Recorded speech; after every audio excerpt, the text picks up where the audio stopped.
दोस्तों नमस्कार, मैं कुमार सर्वेश अपने एपीकेसी क्लासेस में आपका स्वागत करता हूं।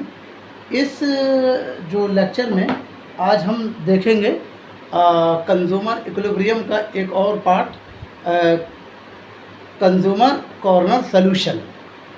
क्या देखेंगे? कंज्यूमर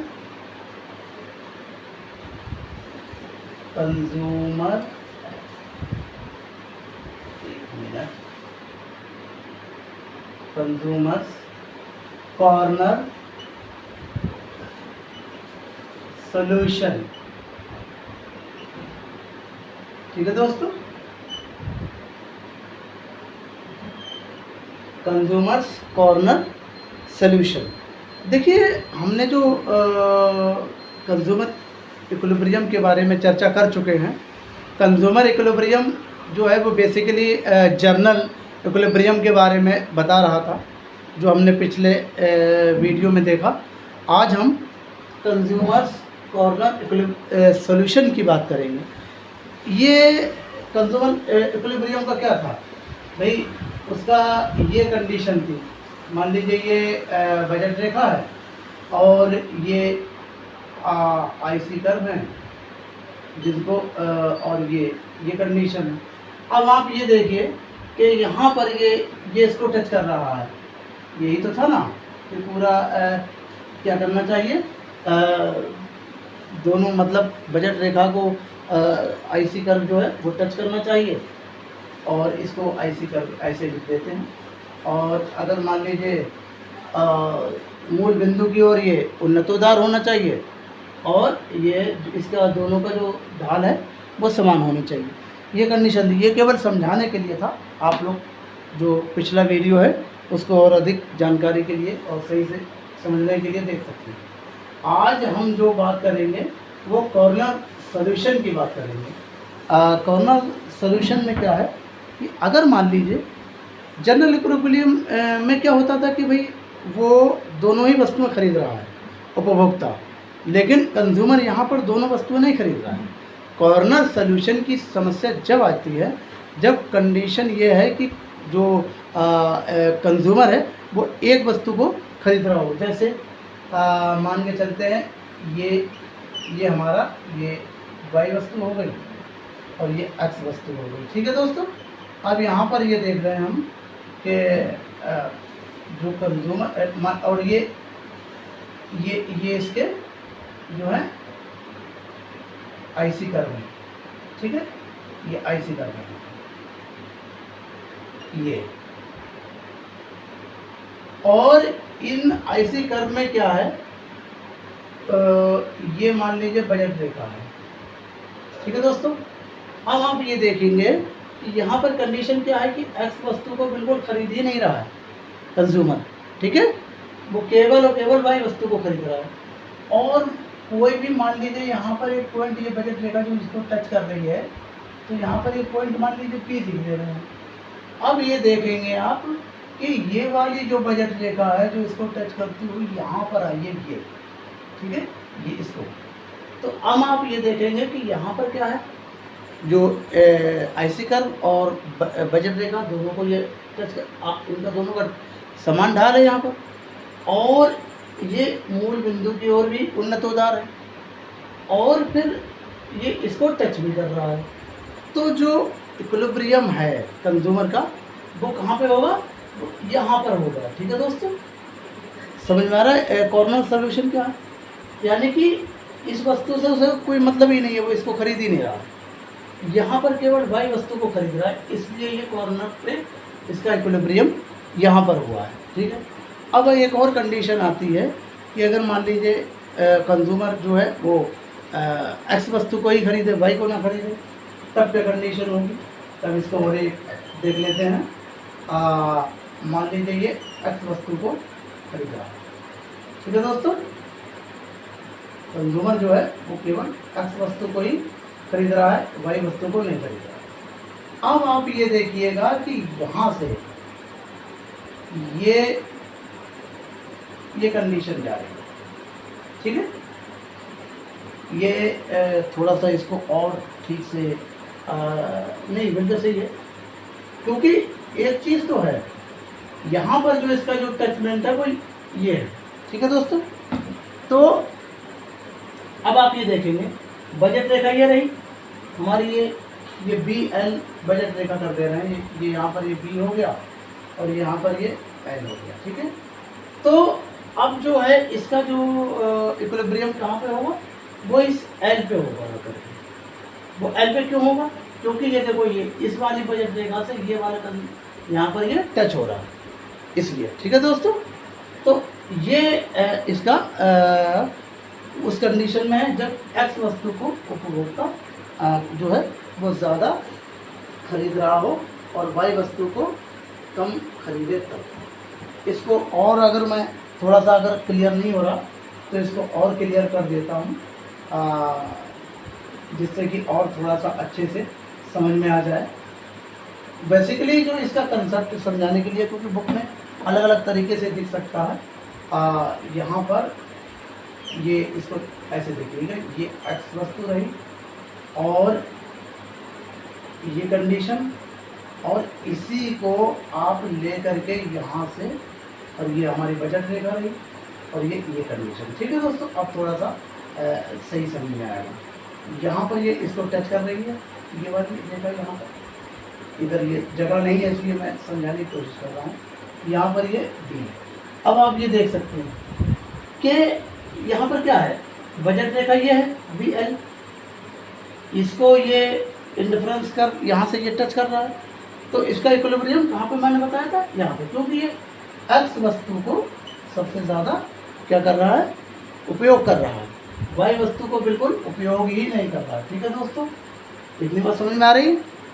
और कहीं इसमें क्योंकि वाई वस्तु से इसका कोई मतलब ही नहीं है, तो इसलिए ये जो इंडिफरेंस कर्व का जो बजट रेखा है वो उसका जो है ढाल वो थोड़ा सा मतलब कम है, ये भी देखने में आ रहा है। और जो इक्विलिब्रियम है वो इस कॉर्नर पे हो रहा है कंज्यूमर का। ठीक है, अच्छा एक और कंडीशन है, अब हम इसको और ड्रॉप करके देख लेते हैं कि अगर मान लीजिए जो गुड्स हैं वो परफेक्ट सब्स्टिट्यूट हो तब क्या कंडीशन होगी। ये तो कंडीशन ये थी कि अगर वस्तु एक का, कोई सी भी एक वस्तु का को उपयोग ज़्यादा कर रहा है, यानी कि उसको ज़्यादा खरीद रहा है उपभोक्ता और कुछ वस्तुओं को कम खरीद रहा है, यानी दूसरी वस्तु को बिल्कुल खरीद ही नहीं रहा। कहने का मतलब ये, अब अगर वस्तुएं पूर्ण स्थानपन्न हो, यानी कि परफेक्ट सब्स्टिट्यूट, तब जो मतलब कंज्यूमर का इक्विलिब्रियम होगा वो कहाँ पर होगा। देखिए दोस्तों, एक चीज़ याद रखिएगा कि जब भी अगर मान लीजिए कोई भी उपभोक्ता है और अगर वो कंज्यूमर इक्विलिब्रियम को तभी वहीं पर होगा जहाँ पर उसकी सेटिस्फेक्शन लेवल मैक्सिमम हो जाएगी। ठीक है, अब मान लीजिए ये परफेक्ट, पहले हम पूर्ण स्थानपन्न वस्तुओं की दशा देख लेते हैं, तो उसमें क्या कंडीशन होगी, पूर्ण, मैं इसको इंग्लिश में लिख देता हूँ, perfect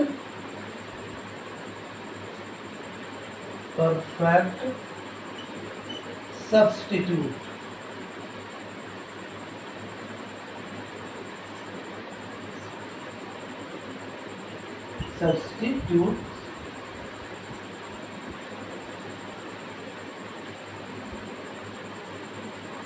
goods, perfect substitutes goods की कंडीशन में क्या होगा। देखिए मान लीजिए ये हमारी एक बजट रेखा होगी, ठीक है, ये ऐसी कर्व है, सॉरी बजट रेखा में ऐसी कर्व है, ठीक है, बजट रेखा एक है यहाँ से, ये आई है, ये हो गई एल और ये हो गई बी। ठीक है दोस्तों, ये बजट रेखा है, बाकी ये सब जो है वो ऐसी कर्व है। ठीक है, ये कंडीशन केवल पूर्ण जो परफेक्ट सब्स्टिट्यूशन के जो गुड्स होती हैं उनमें ही होगी, उनमें इस तरीके के आकार का आईसी कर्व बनेगा। ठीक है दोस्तों, ये चीज़ याद रखिएगा। अब क्या कंडीशन है, अब देखिए, अब उपभोक्ता क्या कर रहा है, ये परफेक्ट सब्स्टिट्यूट गुड्स अगर मान लीजिए ये वाली है, ये एक्स है गुड्स और ये वाई है, ठीक है। अब ये परफेक्ट सब्स्टिट्यूट है, तो यहाँ पर जो बजट रेखा है इसको टच कहाँ पे, यहाँ पे हो रहा है, ये देखिए आईसी का, ठीक है। तो जो कंज्यूमर है उसका जो इक्विलिब्रियम होगा वो कहाँ पे होगा, वो इस पॉइंट पे होगा, यानी कि बिंदु बी पर होगा उसका इक्विलिब्रियम, ठीक है। कॉर्नर सॉल्यूशन की बात हम लोग कर रहे हैं इसलिए। अब अगर मान लीजिए परफेक्ट कॉम्प्लीमेंट्री गुड्स हैं, तब क्या कंडीशन होगी, तब हम देख लेते हैं। इसमें भी एक और कंडीशन है, इसको भी देखते ही चलते हैं। परफेक्ट कॉम्प्लीमेंट्री गुड्स की कंडीशन, ठीक है। परफेक्ट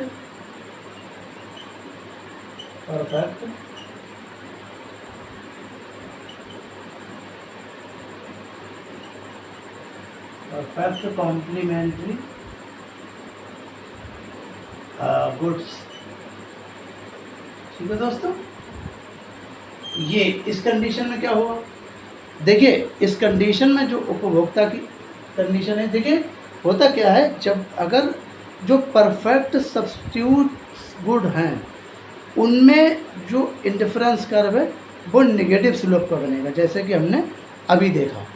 और जो परफेक्ट कॉम्प्लीमेंट्री गुड्स हैं उनमें इंडिफरेंस कर्व जो है वो एल आकार का बनेगा, यानी 90 डिग्री एंगल के आकार का बनेगा, ठीक है दोस्तों।